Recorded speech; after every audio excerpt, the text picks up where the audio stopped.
Is it time to look at buying altcoins with Bitcoin, or most importantly, when they're at fair value because of dominance? We're going to talk about Bitcoin dominance. We're going to talk about the road to $83,000, which may well bring us the mania. Everything is looking good. I feel we're on course. However, key levels of resistance could be quite tough. So just to give you a bit of context, we are currently at a higher rank of 73 fear and greed, which is important to know, right? So this is brand new, updated, and people are starting to get a little bit greedy all of a sudden, right? When you think about the past, in terms of where we've been over the last couple of months, we've been into some horrible ranges, and you can see how the price overall has been in a weird, awful range. We'll look at the price in a bit. But we also need to look at what is happening, say, elsewhere, such as the global liquidity going up and increasing, with potentially the effect that money is going to rotate back into the market in this Q4, and we're going to start seeing Bitcoin go on to new all-time highs, which I think will happen at some point. But whether that's going to happen in the next 90 days or it's going to happen in the next 30 days, I don't know. Let me know in the comments. Also, if you're new and you like this sort of content, let me know and leave a like, all that kind of good stuff, right? But let's get into the nitty-gritty of it, right? Overall, so far, Q4 has been pretty much as what we were expecting. A little bit better than obviously Q3, because history tells us it's often quite good. People return to the market. But let's just talk about why. What's interesting here is obviously the ETFs. The ETFs have been quiet during Q3. Sometimes you look at BlackRock and they didn't do anything for a while. It's like they forgot their password. Now, all of a sudden, the inflows are really getting very, very aggressive. Whether that is just going to be a little bit of a thing for the future, I don't know. But it's good to know, and I think we need to make note of it. And when we combine that with, say, the cycle narrative, which I've talked about before in previous videos, it seems to be like we're on path. When we talk about performance of Q4 in the past, and if we are going to do, and I've talked about this before, a similar sort of liken to a 56% move, it's a six-figure Bitcoin, realistically, right? I find that will be unlikely in this quarter, but I've been wrong before, and we'll talk about me being wrong in a minute. So let's talk about the charts. This is obviously the Bitcoin chart from the cycle low, from the previous cycle to the cycle low. There we go, get my words right. We have got this level of structure where we've gone all the, like, hot knife through butter. It's absolutely flew up. We've hit a level of resistance around this $74,000 level, and you know we've retested it a few times. Now, the thumbnail says very specifically 83,000 is the road to. I think that's where we're going to go to next. Personal opinion.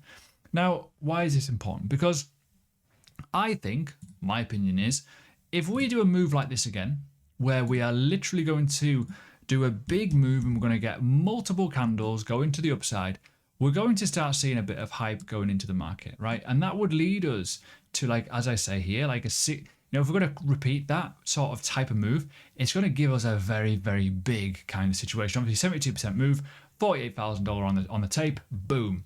It'd be nice, right? But what will that bring us? That will bring us retail. It will bring interest, people. And we all know what happens, right? And I know a lot of people will always disagree in the comments, and people always say this, and feel free to disagree, but I disagree. Everyone goes, oh, but everything's expensive. No one's going to invest. No, I mean, during COVID, people were really on their ass, but they were literally getting involved in this cryptocurrency space. They were going pancakes up. They were doing all kinds of weird and wonderful stuff, trying to get stuff, because the price doesn't lie. The price is that fear and greed in your head, regardless, right? So what we're doing right now, Bitcoin may well be going on another one of these runs where we've had a nice little markup. We may well be accumulated right now in a distribution phase. We might be going on another run. In my opinion, $83,000 is a clear break of all-time high. It will get people talking. Everyone will be talking about it, right? The search channels will be going up.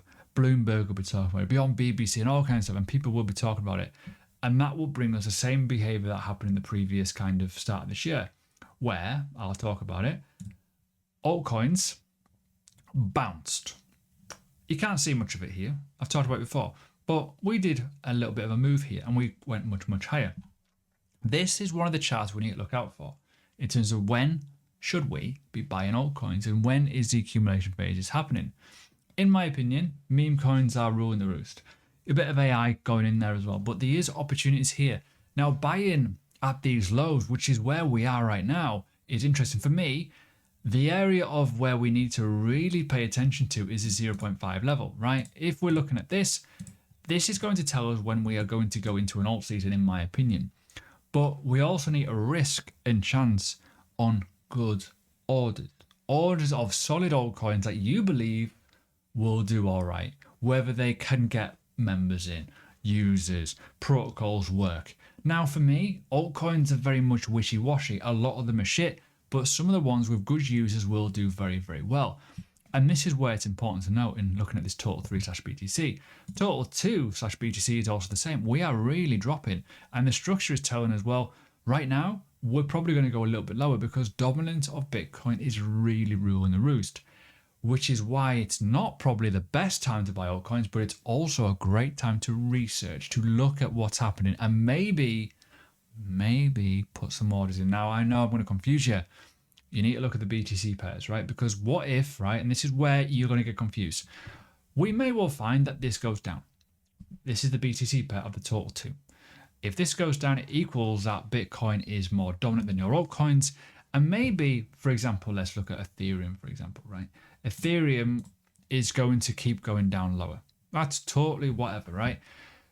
You realistically need to be buying when this is starting to change a little bit and getting a bit of strength, because that's where the best returns are. Because what if Bitcoin does go to $83,000 and it adds 20%? And if this stays still, it's going to add 20% of the price. Whoop-de-doo. People will think you found the bottom, but actually, no, you haven't. You just found another area to buy, and it's just the dollar conversion. So be mindful, right? So what my opinion is, dominance is vital, but it's not the be all and end all, right? Because it won't tell you the tape of each individual asset. It will tell you a rough idea that realistically now, and if we're still in this area, we need to be considering our altcoin position. It doesn't mean buy, it doesn't mean sell, it doesn't mean do anything crazy. It just means we need to look at those BTC pairs, because if I can find an area to put my orders in, they may hit. And you might actually be a lot closer to the bottom than you think. That's a point here. Because when we start getting that mass influx of people coming in again, and dominance drops and the rotation happens, now obviously it may not happen. It may not happen for a long time. I don't know when this is going to happen, but the chances of you surviving this market is by being in the market at the right time and being out at the right time. And being in altcoins down here is a bad place to be if you are just buying them. If you are in it and you're selling, great. If you're looking to buy up here, great. But if you've held all the way up in alt, you're going to get me basically on some of them. Luckily, 80% of my position was pretty much in Bitcoin. I did have some altcoins, but I've said this before. If you're looking at this, there's no reason for you to be holding altcoins throughout the course of however many years, since pretty much Christmas 2022. Madness, right? So with Bitcoin dominance, right? Now, huge credit goes to Ben Cohen, who's been really on it with this, and he's been right in what he said. We're going to go to 60%. Last year, I was not expecting us to go to 60%. The main reason being was Ethereum. Ethereum has absolutely died, and it's really, really ruined it. If Ethereum remained at like whatever, 17, 18, 19%, whatever, right up here, it wouldn't have happened. But we've lost that much percentages. And I've often said I think Solana may be the interesting one to watch, and we may well flip Ethereum, which would be mad in itself, right? Imagine that Ethereum gets flipped by Solana. It's definitely possible now. So all of that looks great.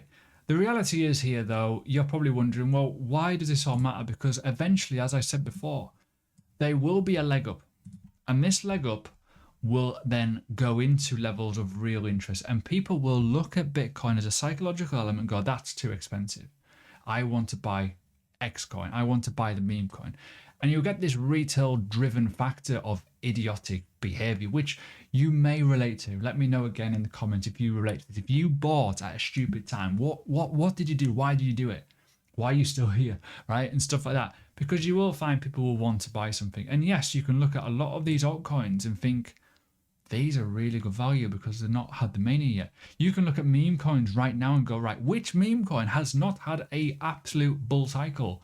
I'm going to buy it because it may do a little few multiples just because of people want it. Oh, it's a cute little dog. Oh, I want it. You know, that might well just be a factor. And that's how dumb the crypto market is. And you've got to really learn how to survive. So, me opinion only is we're going to go up here eventually. I don't know when, but I think this is going to be quite an area of real resistance. We've got an election coming up. That's going to be huge. We've got data coming out in the next couple of weeks after election, which could be critical. And that's going to be interesting. But if we're going to look at the obvious, right? If we are genuinely going to go from the low to this high and look at this correction point, let me remove that other fib. We've already done a really significant correction to the 382. This then leads us to a potential impulse towards 89k and 109k. And I've already got up here a big old grey ass box. And that grey ass box for me is me telling me I should get the fuck out of here because it's going to get a bit windy. It's going to get a bit blustery and a bit mental. So we've got to look at that. But realistically, we've had these big moves in the past and big drawdowns. And we've had a big move up here. We're having an accumulation kind of bull flag, essentially, pretty much. And we're going to probably end up here somewhere. That up here level may well be where everything turns around in terms of dominance. Dominance is high, right? Historic levels is telling us that it's high, but it could go higher. Ethereum could melt further. This could go much, much higher. And we'll talk about that in further videos. But the reality is here, you all should be looking at your altcoins right now and thinking, what am I going to do? Because if you start looking at certain key altcoins and looking at, say, I don't know, Cardano randomly, and looking at some of these Satoshi levels, they are almost at all-time lows. If you want to risk it for a chocolate biscuit, go for it. I'm not saying do whatever the hell you want. But the reality is, I know a lot of people that would have given up. I know a lot of people that will not have dollar cost average at all in any of these. And you need to. The mindset is key. My Patreon members are going mad for runes at the minute. They're making money. A lot of them are looking to put money from runes or something into established holds that could do well in the altcoin bull market, right? You need to start thinking like that. You need to start thinking of your positions and thinking, you know what? If I believed in something 6 months ago, why am I not believing it today? It's usually because of price. I'm not saying that Cardano is the investment, by the way. I'm just saying it's a point. Same with Chainlink. A lot of people love Chainlink, but it's almost at historic levels of lows down from 2019. It's crazy when you think about it. There's opportunity here, and this is in the BTC pair. In the USD pair, it's exactly the same. There's opportunity here. So don't just disregard it. Look at your altcoins, do your research, find levels of interest, and if you want to put little stinky orders in, go for it. But hey, anyways, jump in Patreon. If you want to learn more, learning cryptos for education, if anything of what I've said is absolutely fucking gogglygook, you probably need to get into the books.